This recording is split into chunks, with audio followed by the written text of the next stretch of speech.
Good evening, everybody. At least it's evening my time, and welcome to another Bad Online event. My name is Sue Turnbull, and I'm chair of Bad Sydney, as well as Professor of Communication and Media at the University of Wollongong, and the supervisor of many crime fiction related PhDs. They seem to be coming my way quite a lot. But I'd like to begin by acknowledging the traditional owners of country throughout Australia. We recognise their continuing connection to land, waters and culture, and we pay our respects to their elders past and present. And I am speaking to you tonight from Darawal country. And it's my very great pleasure to introduce Dr. Pamela Hart, who you may also know as Pamela Freeman. Pamela is an award-winning, best-selling author of more than 40 books and novellas, as well as short stories and scripts.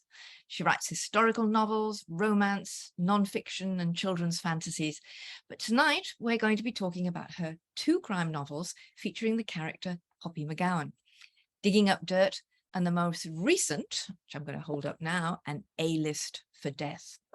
Welcome to Bad Online, Pamela. Thank you so much, Sue. And I'm coming to you from Gadigal country. Thank you. And welcome to all the members of the Bad community, and in particular viewers from public libraries and bookshops throughout New South Wales. It's great to have you all here. Before we start, I want to thank our sponsors, the City of Sydney and Create New South Wales, without whom we would have found life very difficult, particularly over the last 2 years. I'd also like to let you know that we have a relationship with Booktopia where you can buy the books we feature, and we appreciate their support.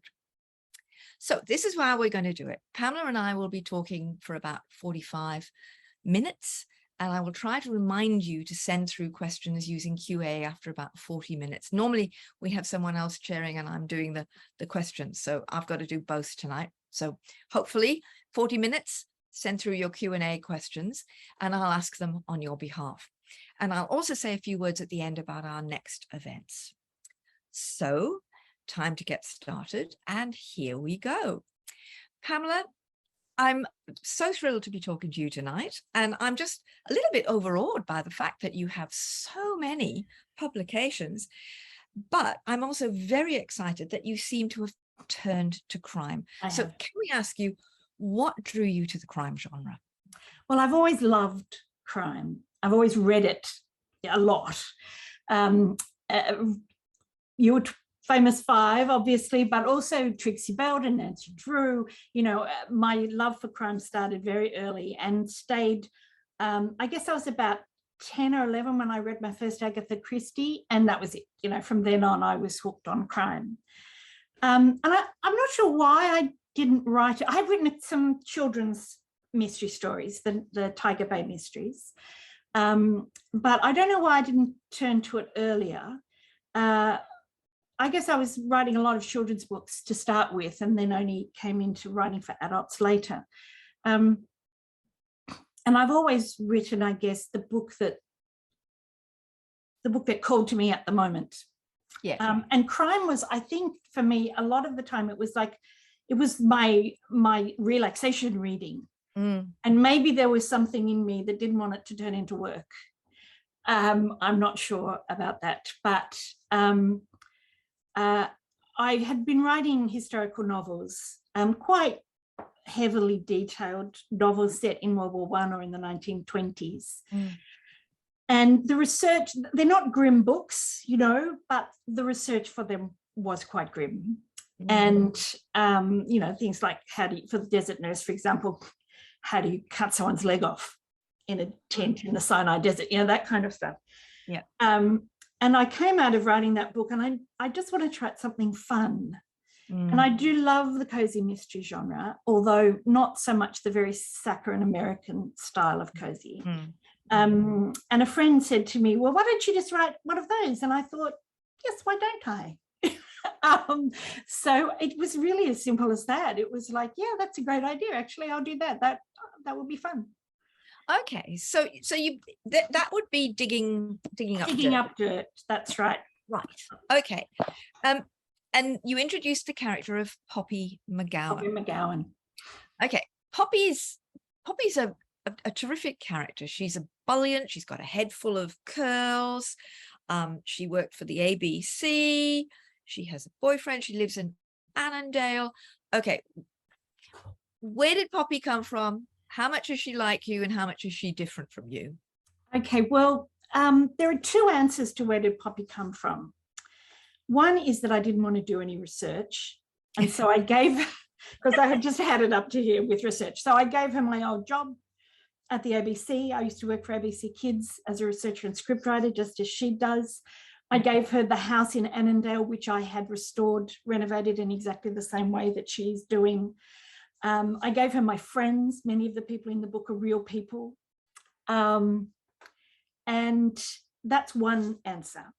The other answer is that there's a character in the Charleston scandal called Peregrine, and she's a chorus girl. And in my head, she's Poppy's grandmother. Ah, okay. And so many of Poppy's qualities that are not my qualities actually come from her grandmother, a character that I had already written. I see. And it was the kind of the fusion of, you know, stuff I knew about, Yes, with this sense of, well, if Perry was born now, what would she be like? Really, that was the question. And, you know, Perry is a character I really love. She's a secondary character in the story. And she, yeah, she's no fool, the old Perry. So I wanted to give that quality to Poppy. So is there a way in which, you know, you mentioned the famous five before, and we all grew, so many of us of a certain generation, you know, started reading Enid Blyton and various other books that had young women who were absolutely adventurous, who seem and it's a pre-feminist era. Yes. Well, but these were young women who were not afraid to go. So, I mean, have you in a sense created the heroine that you wish you were, or the heroine? Yes, definitely. I would love to have, I guess Poppy's self-belief. She hasn't, you know, when I was her age, I wasn't that sure of myself. And I think also, you know, it's that, it's the stairway thoughts, you know, hi cat, what's the cat's name, Sue? Sorry, we have a cat that loves Zoom. Oh, good. That would be a good name for a cat, Zoom. It would be Zoomy. Zoomy. No, I've lost my train. Sorry, it was Sorry. That's Blame okay. the cat. The Poppy as the hero is that you know, the staircase thought, the pensée d'escalier from the French, which is, you know, you have that argument and then 5 minutes later you think, oh, I should have said that, you know. And the thing is that when you're writing a character like Poppy, because you're doing drafts, you get to put the staircase thoughts in. Yes. And so she's a lot cleverer than me. You know, she's a lot quicker and smarter than me because I get the drafts to make her like that. Yes. Yes, I completely understand that I've always used that phrase, l'esprit d'escalier, the wit of the stage. That was the thing I was trying to remember. Yeah. Yes, It's the idea that when you're leaving the party and going down, that you think of the absolute cutting remark or clever thing that you should have said. You should have said. Put down that awful person that was being bumptious. But Poppy gets to do that. Yes, she gets to do that because, and she has also those insights that might take you 3 weeks to come up with. Yes. You know, thinking back about a situation. Yes. But she can have them on the spot. And so, you know, she's much cleverer than me. Well, no, she's not much cleverer at you because you're the clever person that's thinking her up. She's just faster then, quicker. You know, she's the polished view. Yes. The edited version. The edited version of me. I think that's a good idea. And particularly because it's writing first draft. So you feel closer to the character than you do in third. So did you imagine this as a series from the beginning? Yes. I think just because I read so many cozy series, you know, but also because I had the idea for the second story in my head while I was writing the first. Yes. So I actually wrote both of them in kind of third draft before I submitted the first one. Okay. Now, this book went through like 3 structural edits and a huge change. It's not the book that I submitted, but I did have that base idea of the relationships in it. All right, so you imagined a series. Now, what are the advantages and disadvantages of a series character? Because presumably you've done lots of standalone books. What were you, what attracted you to the notion of a series, and what have you now discovered about it? Well, I love reading series. Yeah. So I read on my phone and I just read my way through the series. You know, I finish one book and I go and buy the next one, often from Booktopia. I love reading like that. And so I think it's lovely to have that relationship with your readers, to have people come back.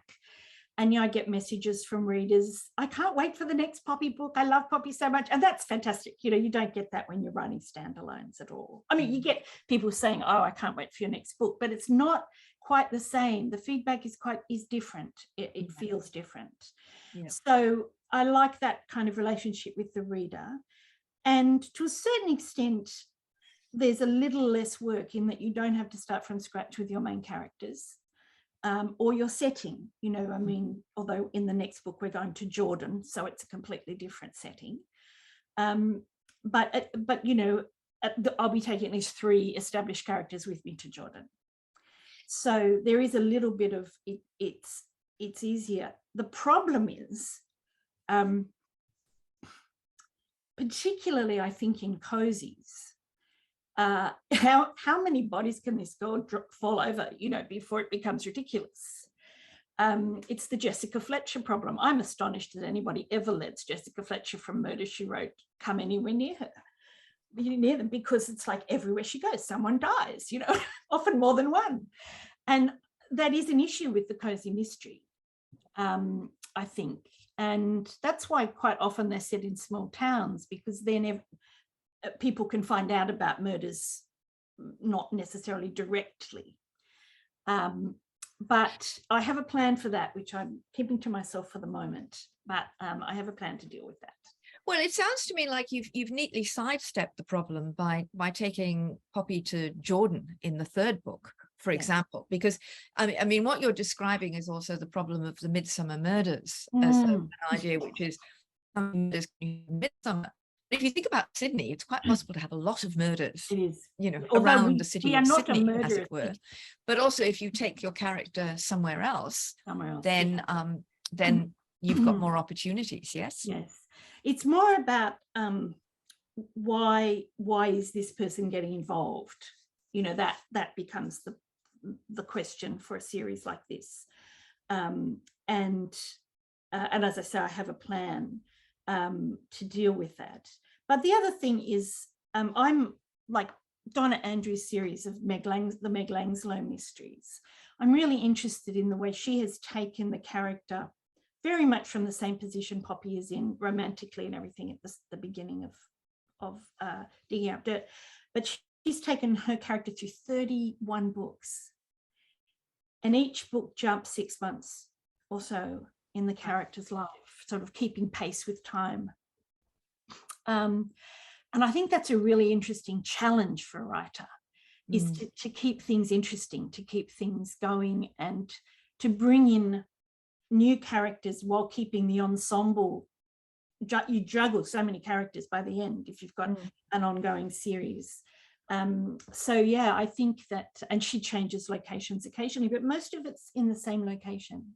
And I think that that challenge it's easier on the characters, on the main characters. You've got those people, but the juggling of those characters and the place and making sure that the new elements work with that established group, I think that's where the challenge lies.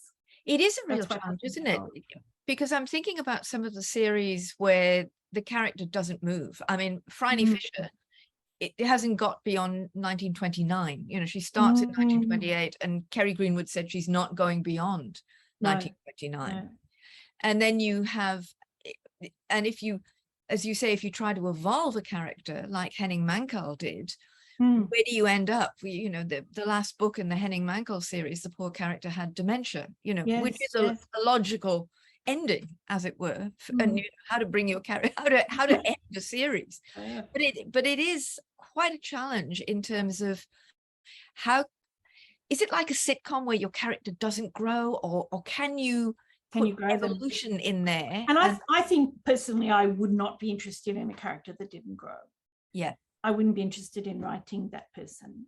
But the growth has to be incremental in a series, whereas in a standalone, you can take someone a long way. And indeed, you need to take someone quite a long way in order to justify the reader's time. You know, if you don't have the mystery as the payoff for them, if the story is a purely emotional and psychological one, then you do need to move them quite a long way, or else why is the reader bothered to read your book? You know, if it's not important enough, if the contents of the book aren't important enough to change your character, why should your reader bother with it? Whereas I think in a series, you've got longer to work with that, and you can change them in some ways in a more lifelike way, because we do change incrementally, you know, as we go through experiences. Well, as someone who's written romance, it seems to me that you've set yourself quite a challenge in the Poppy McGowan series, because in the first one, Digging Up Dirt, she takes on this new boyfriend called Toll.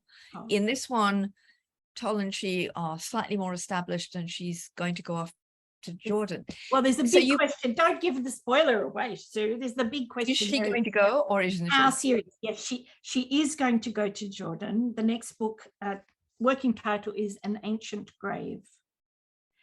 And it's set on a dig in Jordan, to which I will hopefully be going next January. Well, this is where we talk about research, isn't it? Because you've given yourself some lovely opportunities with the research. So tell us about the pleasure of doing research, because you know, as someone who does do research in an academic sense, doing the research is often the most fun that you. It's the most fun. Look, I spent half an hour today researching prosthetic legs in 1815 for a Regency novella that I'm writing, a man who lost the bottom half of his right leg at Waterloo. Yep. And that was fascinating because they were far more advanced than I had expected. You know, they were movable joints and with proper feet, and yeah, it was quite a surprise to me. So I love research, and I do a lot of research for my children's nonfiction books as well. And it is you can get lost down the rabbit hole easily. I'm currently researching the Great Barrier Reef, and that's just like so big. With Poppy, a lot of the kind of stuff that needed research for the archaeology and so on, which is a theme through the series. My husband is an archaeologist, and so he's my go-to person. But also I used to work at the Powerhouse Museum, and I had attended their industrial archaeology digs and their colonial archaeology digs. So, you know, I knew a reasonable amount going in, although the technology has changed. And when we go to Jordan next year, we will be going back to a place that he has dug before, several years worth.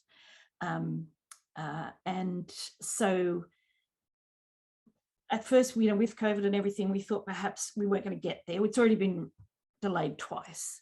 And I thought, well, can I write it without going, you know? And to a certain extent, you can, but you don't get the smells right, and you don't get the textures right. And I was kind of going to rely on his memories and photos and all that kind of stuff. But you know, it doesn't really come alive in quite the same way if you can't go there. But you can do quite a good job, you know. I mean, obviously not everybody's pocket allows them to do travel in Jordan and that kind of research. And Google Earth is fantastic. TripAdvisor, excellent. So, you know, you can get away with it.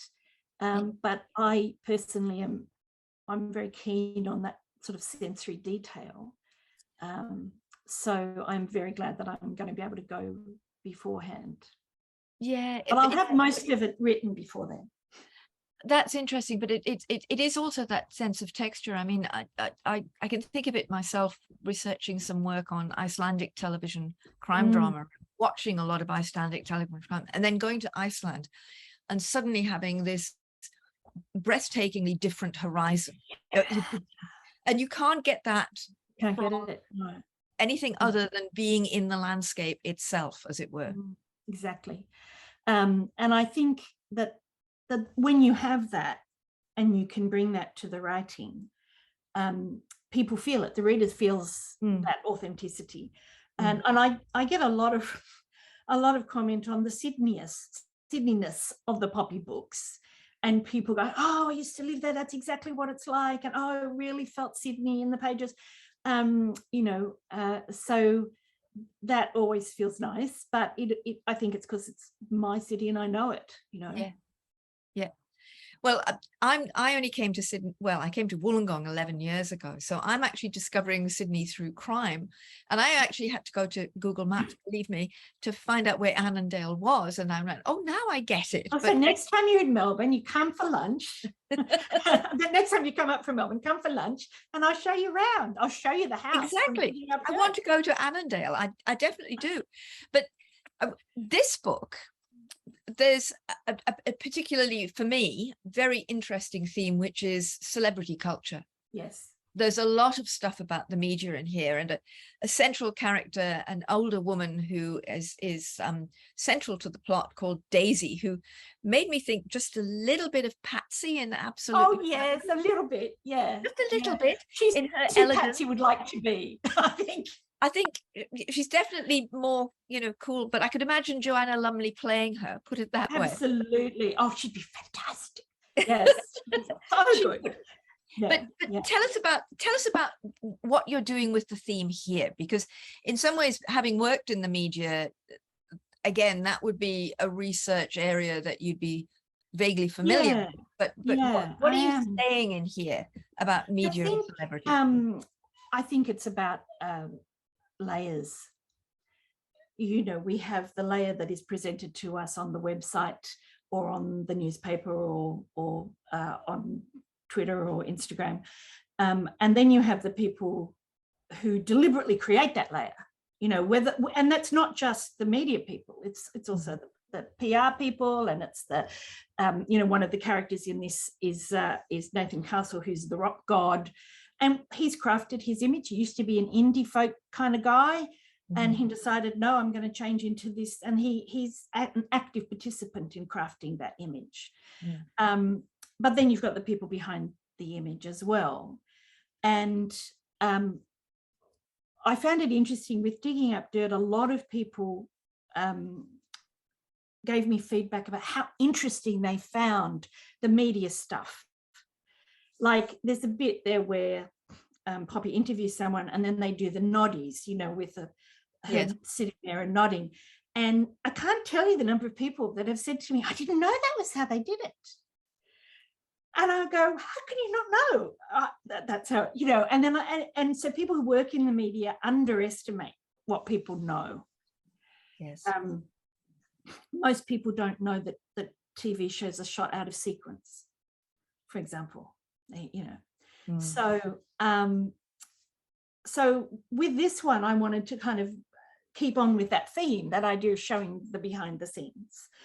And from two perspectives. Of course, I've been interviewed quite a lot as a writer, but I've also been the interviewer, mostly with the ABC, but also with, doing things for people and interviewing for blogs and, all that kind of thing. And so I did want to give people that idea, and in particular, the image thing, the whole idea of if you shoot. I had a photo shoot with the Herald here the other day, and I didn't like the photo they picked, but, who does ever? But, to get that one photo for a fairly minor article, he took, 150 shots. Yeah.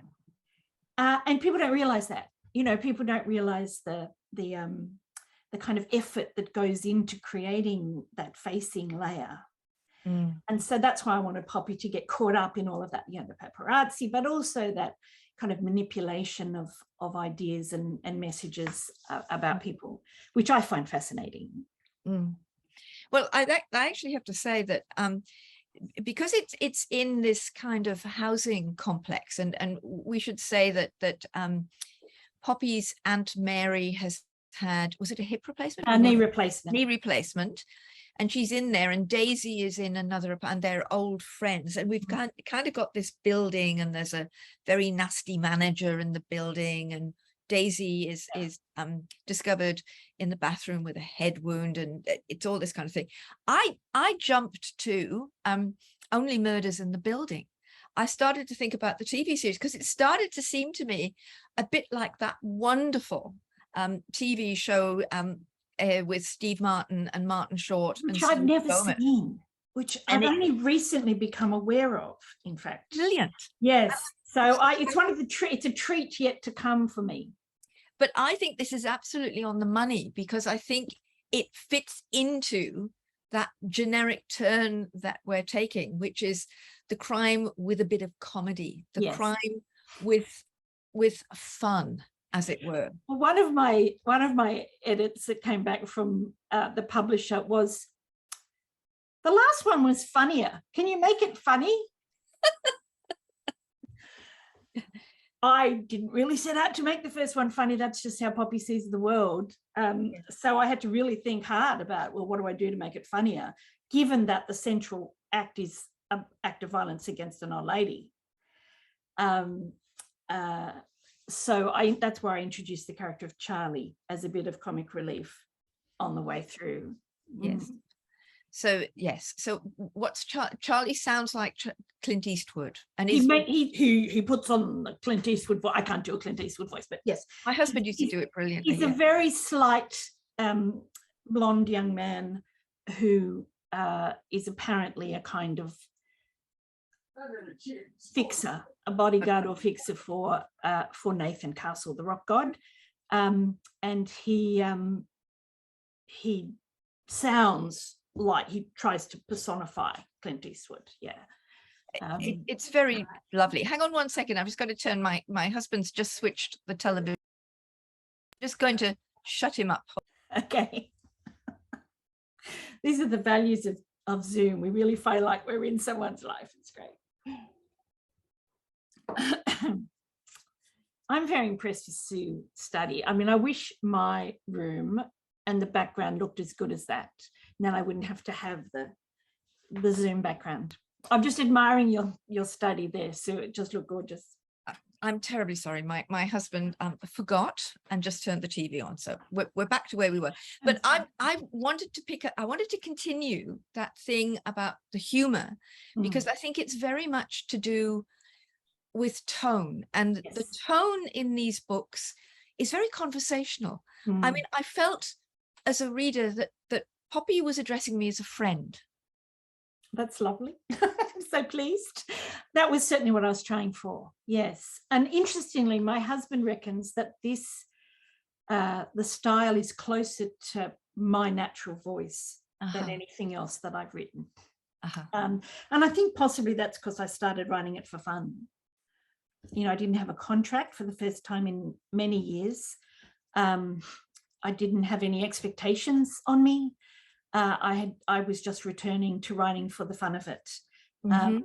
And so where I would normally craft a character very carefully and make sure their voice fitted their education, and of course historically the tone is different, I just wrote and I didn't really think too much about style. I just knew that I wanted it to be a bit edgier than, say, an American cozy, because, you know, that's the world I live in. I live in an urban, I'm an urban person, not a country town person.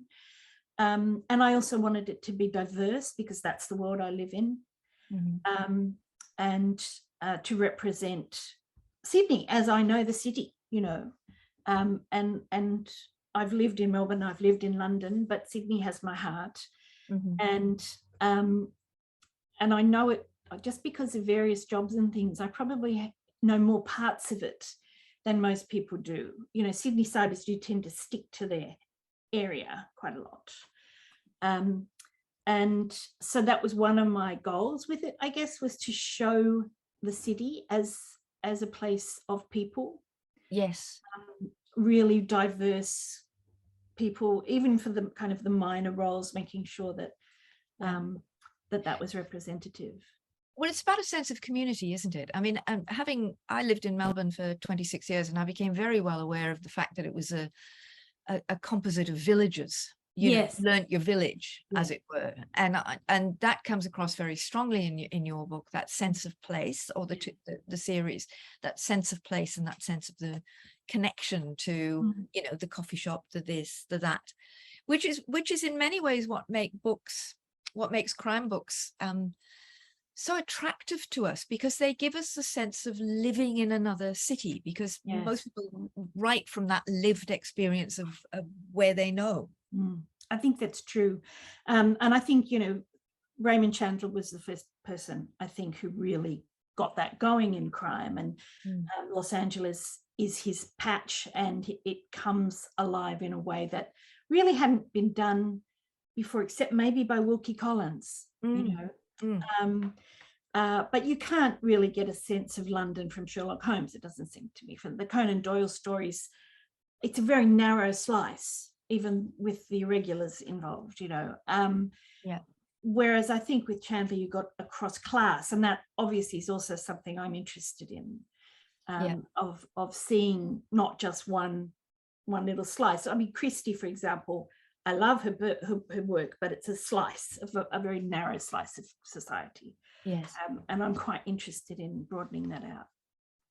Yeah, it's thinking about. There's actually been a return to Sydney of late. I'm thinking of writers like Tim Ayliffe and Matthew Spencer with The Black River, and Chris Hammer. Yep. His the one before the last was set back in Sydney, because for a while there everybody was going out of Sydney. We were going rural noir, we were going small towns, and that's still going. And before that it was Melbourne. There were a lot of crime novels coming out of Melbourne.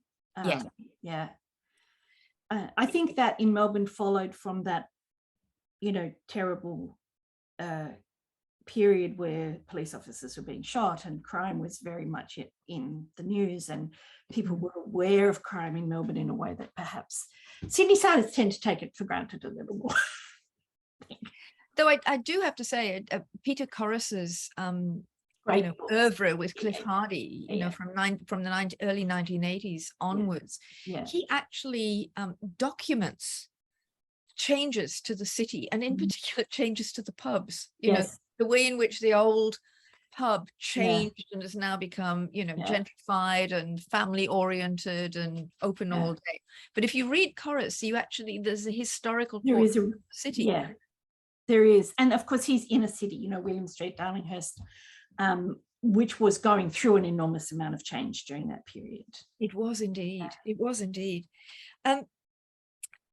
We've talked about tone. We've talked about this. I want to talk a little bit about plotting, because central to crime fiction is the notion of a plot. Yes. But I believe, it was not a term I used, but I heard Chris Hammer using it up front. And it seems now to me that crime writers now describe themselves as pantsers, plotters. And pantsers means you fly by the seat of your pants. Which Val McDermid used to call driving by the headlights. Yep.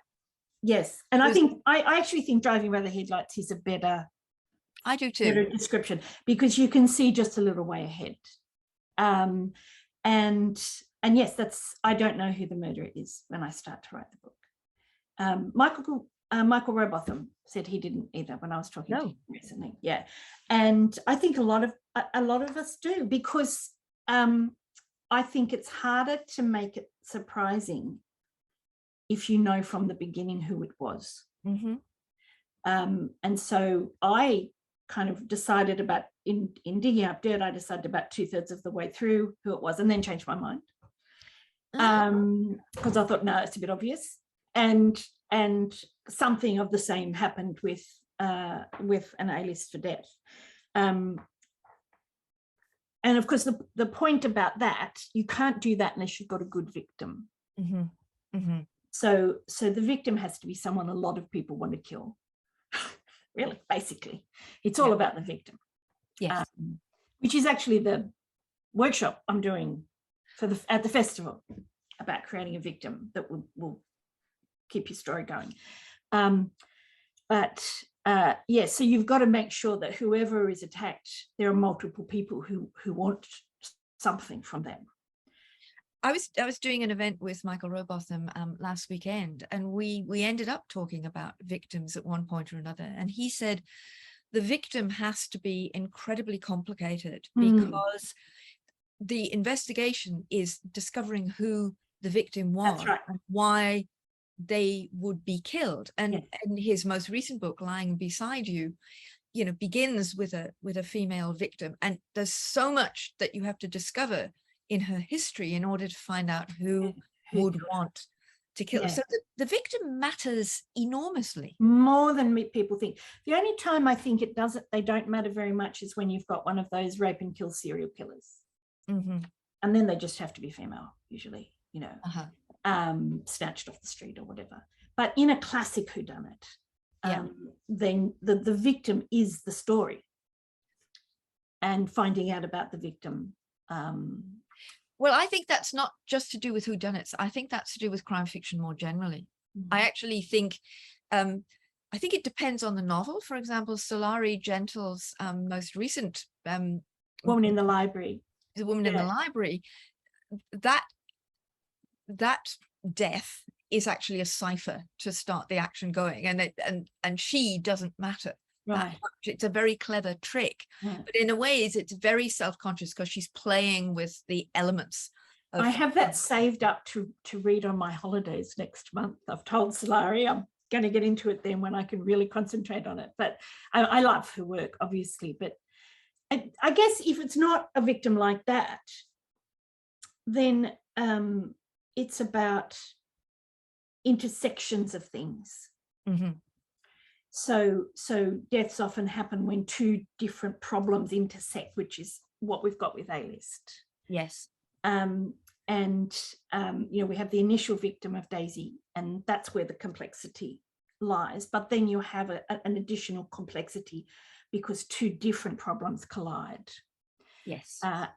So I think it's about whether it's a victim or whether it's something else in the plot. It has to be complicated enough that people won't immediately jump to the answer. But it also has to be complicated enough that at each revelation as you go through, the reader gets something. So there's some kind of payoff for each scene in which something is revealed. It's not just knowledge that the reader gets, it's also a sense of satisfaction, or, oh, I never thought about it that way, or you know, wow, is that how it works? So I think, you know, you've got to give the reader things along the way. And this is where that media stuff comes in, I guess, in this book, is that we're seeing, you know, peeking behind the curtain a bit. Yes. And do you, when you're writing, are you aware of structures? I mean, I'm thinking of 3-act structures or beats that they do when they're doing comedy, etc., etc. Hey, the cat writes a novel, all that stuff. Yes. Yes, I am. So I have a kind of, I guess, instinctive feel about how long the story's going to be, and therefore where I should be by, say, the 20,000 mark.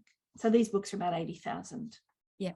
And if nothing has happened by the 80,000 mark, by the 20,000 mark, I would look at what I've written and go, okay, I've just been writing my way into the story up to chapter 3 and cut out chapters 1 and 2. So I love the 3-act structure. I think it's an excellent guide, and you can fiddle with it, you know, but in the end, it's the structure that your readers have been trained on. Yes. And therefore it will give them the greatest level of satisfaction if you get it right. Yeah. Yeah. Okay. All right. Well, now look, we've reached the 40-minute mark, Pamela. So I'm now on this. So if you would like to send your questions into the Q&A, I'll be slightly altering my screen so I can actually see the Q&A, hopefully. I've just got one more question to ask you while we wait for people to pop those in. And that is, who do you read? Who are your favorites? I read everybody. Do you? Yeah. And look, I read everybody for fun, Yeah. but I also read probably more widely than my own tastes would dictate, because I teach. Yeah. And so I have to keep up to date with what Australian publishers are publishing so that I can advise my students about what's happening in genres and Yeah. you know. So I don't read horror, but apart from that, there's very little I don't read. I read in crime. I go through, it depends on my mood, you know. So at the moment, because, you know, life's been a bit hard for everybody lately, I'm firmly in the cozy camp at the moment.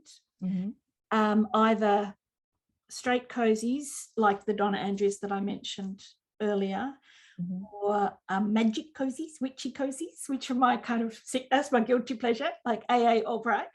She's an Irish writer. Yeah. I've just been reading the Dublin trilogy also by I can't remember, Kate MacDonald, I think is how you say her name, which is a more police procedural. Really love that. But I read fantasy, I read science fiction, I read literary novels. I tried to read through, you know, the Davitt shortlist. Yes. I'm a big fan of shortlists, you know, as a guide. Yeah. So I probably read somewhere around 250 to 300 books a year. Yeah, I don't know that I actually even could say how many I read, because of reviewing. There's that going on, but I'm also like you. Every now and again, I'll go, I just need to read something completely different, and I think I may go back, as I did recently, quite surprising, to an Enid Blyton, which astonished me. Always good.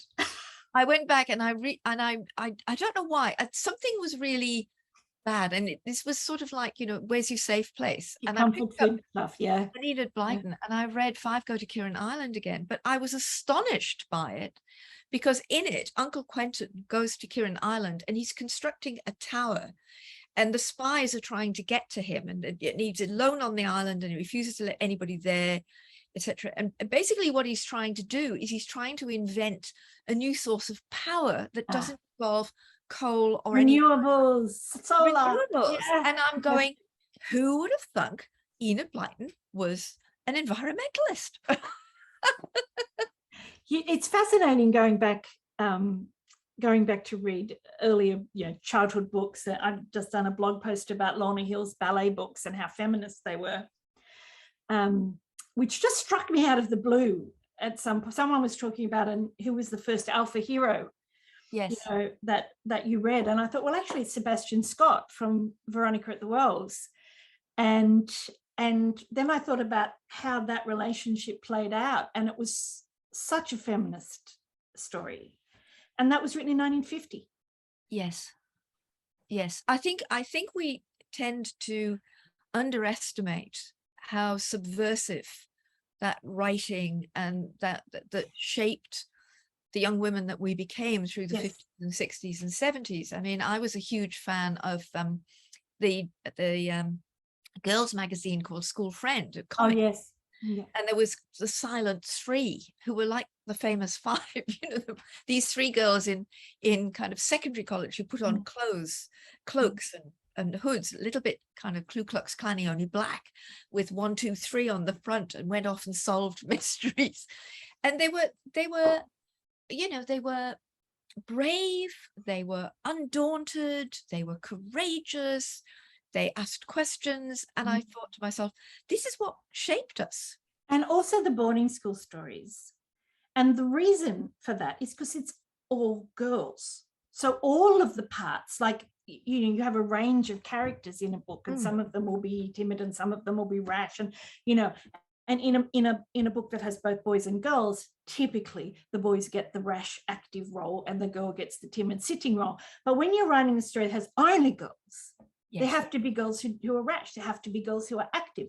And so you get a much wider representation of being female, including being trans in George's case, you know, deciding that she was a boy, than you would get in a normal sort of story. And I think that has a long influence, starting with the 20s. You know, I mean, I think E. Nesbit, for example, in her Edwardian stories, those girls are quite active in those stories. Railway Children, for example. Yes. And I have a PhD student at the moment working on the history of the elderly female sleuth. Oh, yes. How subversive she has been. Huge number of people. Yeah, huge number of books. Yes. Yeah, it's fascinating. Oh, and so much we could talk about. Okay, we've got one question coming in, but we'd be very welcome to have a few more questions coming in on Q&A. So don't hesitate, but pop it in there. Our discussion's been very wide-ranging. You can take us where you like. But there is a question here which says, how has COVID-19 affected your writing? Well, my publisher has asked me not to mention it at all. Oh, yeah. So, so in Digging Up Dirt, the first book, there's a reference to Auntie Mary having sailed through COVID, and that's the only reference. And publishers generally have asked authors not to, unless it's specifically what the book's about, like Mindy Klasky's The B Word, which just came out last week, for example. It's about love in the pandemic, you know. So unless that's what it's about, publishers generally have asked us not to mention it, particularly, I guess, in children's books, because, you know, they have such a long shelf life. And how extraordinary. So in that sense, it hasn't influenced me at all. The way it's really influenced my life has been that so many more people have decided they've had the time to write a book, and so I'm teaching a lot more than I was, which I do enjoy. And a lot of our students are getting publishing deals, which is very exciting. This is great. Yeah, it's really. And this is from the Australian Writers' Centre, right? That's right. Yeah. So you're teaching there, and you're teaching how to write a crime novel, or more generally? No, more generally. No, we have Candice Fox teaching how to write a crime novel, and L.A. Larkin teaching how to write thrillers for us. Right. So no, I designed the kind of, I think of them as the vanilla courses, the basic writing courses, and the self-paced courses, but also I teach, as well as that, I teach science fiction and fantasy, and children and YA. Right. Okay. I was just going to mention, though, that one of the writers, you know, that I really admire, Michael Connolly, his most recent novel is set in Los Angeles. And actually, I can get Google Maps out when I'm reading Connolly and find out where his character is. I wish you put map in the book. The focus, a lot of it is about COVID. A lot of it is what has been the impact on the police. It's very political. Yeah. And in that sense, it's commentary. And it's what crime fiction can do, is to pick up on the zeitgeist of the moment of a form of commentary. So I would hope that your publishers were not telling you to avoid that. No, not in that sense. But in terms of cozy, why readers come to cozy mysteries is to feel nice. It's an escape place. And so we didn't want them to come to these to get an escape and to feel better about the world, only to be confronted with the problems that they were facing in the world.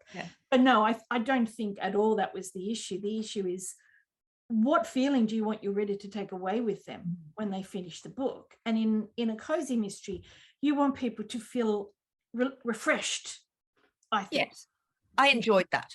Yeah, exactly. That was good. That was good. I'll read the next one.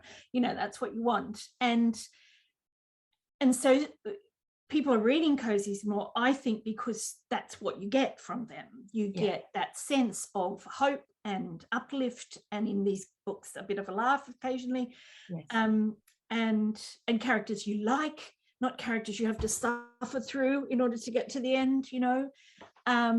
So, and there's goodness in the world. Exactly. And I think that was why most people going for that kind of feel are not talking about COVID. Okay. All right, we've got another question, but also a comment, which says, Pamela, I love your scarf. Thank you. I have trousers to match. Did you make them yourself? No, I've just, can I give a plug? Because I just love these people. It's a Keshet, is keshet.com. And no, I've just fallen in love with their clothes. I decided that everything I owned was boring. And I've refreshed my winter wardrobe with stuff from these people. So, well, it's very striking, and it tones beautifully with the book cover behind you, by the way. I had a choice of what to wear, and I think this one. You got to think about Fashion these notes. things, right? We can add fashion notes. Anyway, there is a substantive question here, which is, how long does it typically take you to develop your novellas? Oh, that's interesting. Look, I've kind of fallen in love with the novella. Partly because it does take less time to develop, because although they say a quarter of the length of a book, they're much less than a quarter of the work, because there's no subplots. Yeah. So it's, it's a single story arc, limited character numbers, usually a limited space. You might have 2 or 3 locations. I'm in the process, the most of the novellas I've written have been Regency romances, like Georgette Heyer style. And what's happening with them is that they're getting interconnected. So one character who's a minor character might come in to be the major character in the next one.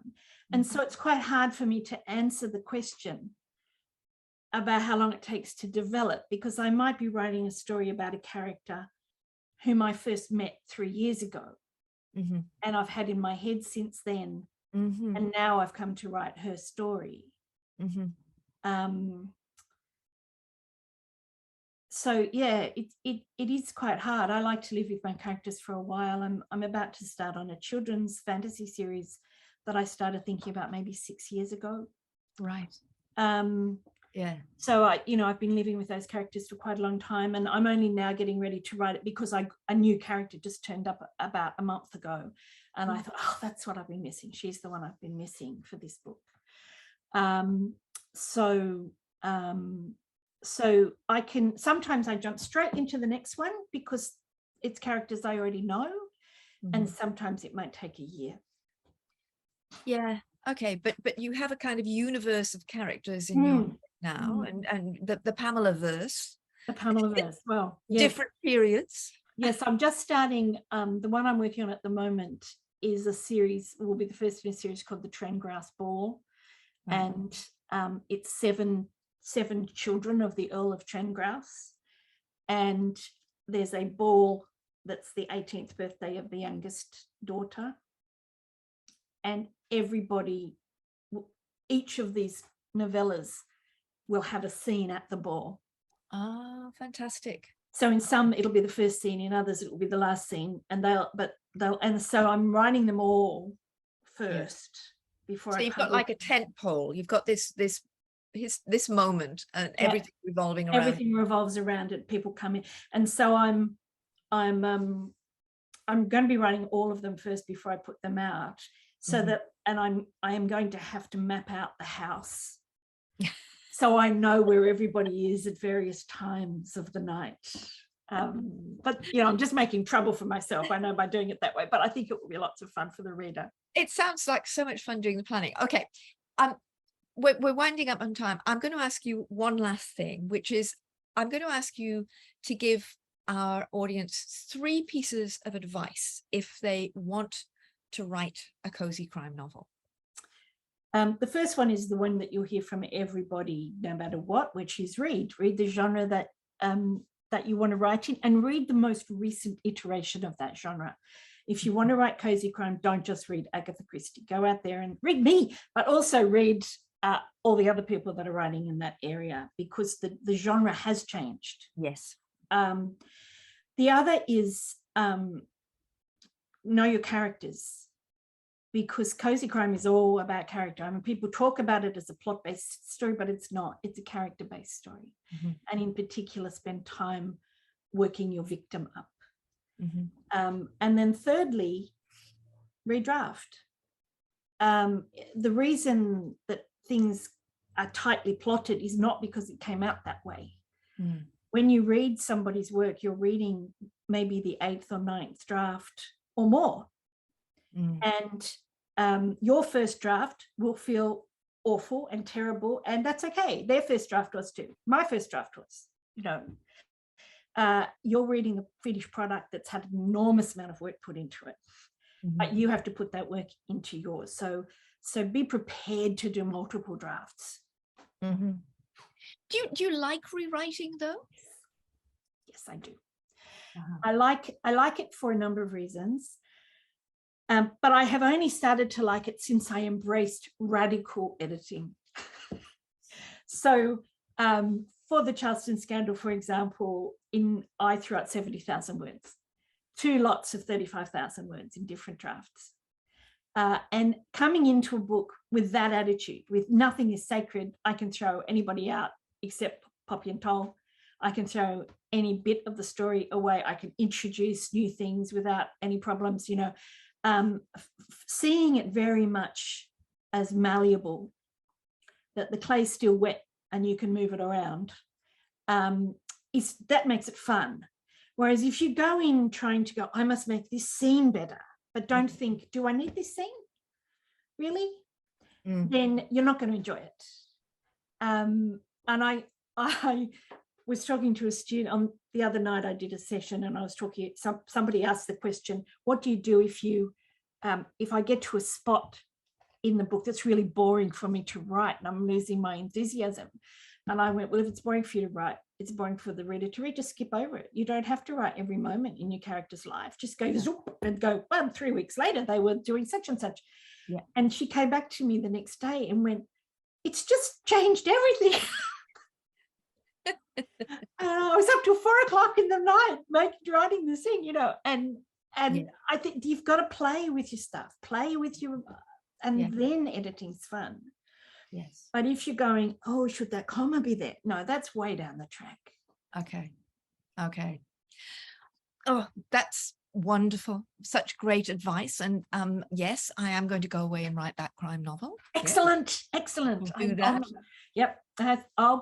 I'm here to read it, Sue, anytime. I think I need to come to some of your classes. Look, thank you, Pamela, for what was an absolutely fantastic conversation. And I enjoyed it so much. Just telling everybody out there, if you don't have your own copies of Digging Up Dirt and A-List for Des, please order them from Booktopia. And if you've enjoyed this conversation, please find our Bad Sydney podcast. You can find it on our website. And we also have Facebook Bad All About Crime Book Club. And I might ask you, Pamela, to send us your list of recommended cozy crime novels for that. Oh, that would be lovely to have that. Yep. So yes, there's lots of stuff going on the Bad websites and Facebook pages. Now, the next event that we will be having is Tara Moss. On Thursday, the 25th of August. I'll be in conversation with her, and it's going to be pre-recorded because Tara's in Canada. So if we will want you to send your questions in advance to Catherine, and her email is contextcpm@gmail.com, and we'll put that on our website so you know how to send the questions in there. And then we're building up this year to our major Bad Sydney Festival at the State Library from the 8th to the 10th of September. And tickets will be on sale soon. Come to my session. And come to Pamela's session. My session, and I'm also doing a workshop. Yes, well. Fantastic. Yes, we'll see you there. Watch the website from next Monday when it will go live, and we're looking forward to seeing you there in person. And I hope you've all enjoyed the evening just as much as I have. Thank you again. Goodbye for now. Goodbye from Pamela. Goodbye from me. And we hope to see you again soon. Thank you so much, Sue.